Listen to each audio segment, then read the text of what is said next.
Cultivons les talents de demain avec la Ligue de BKT.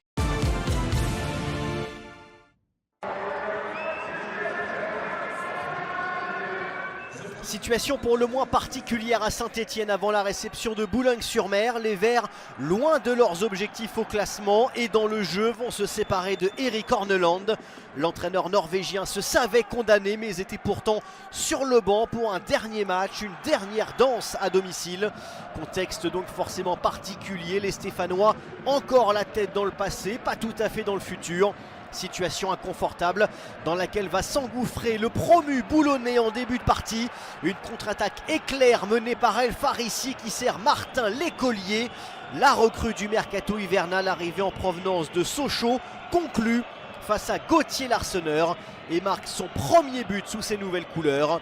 Moins de 10 minutes de jouer à Geoffroy Guichard et Saint-Etienne déjà à genoux, mené 1-0 par Boulogne-sur-Mer, réaliste dès sa première opportunité. Dans ce match au contexte pesant, Saint-Etienne va d'abord courber les chines. El Farissi, passeur décisif quelques minutes plus tôt, tente sa chance sur une action individuelle. Gauthier Larsonneur reste vigilant. Timide réaction stéphanoise après un premier quart d'heure pénible. Une belle combinaison côté droit entre Irvine Cardona et Joao Ferreira. L'attaquant international maltais manque le cadre, ce sera l'unique opportunité stéphanoise en première période. Un scénario catastrophe même pour les Verts qui vont se retrouver en infériorité numérique après un tacle dangereux de Joao Ferreira. Un deuxième carton jaune en moins de 25 minutes. L'ancien défenseur de l'Udinese avait déjà été averti au quart d'heure de jeu.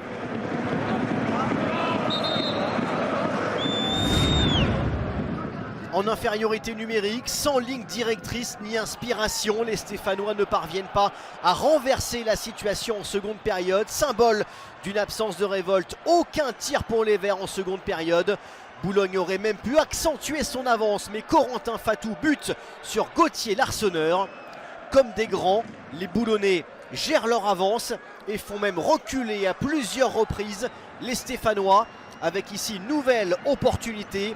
Et une frappe à l'arrivée de Noah Fattar qui cette fois-ci manque le cadre du portier stéphanois. Un match à oublier pour Saint-Etienne qui verra l'avenir sans son entraîneur norvégien.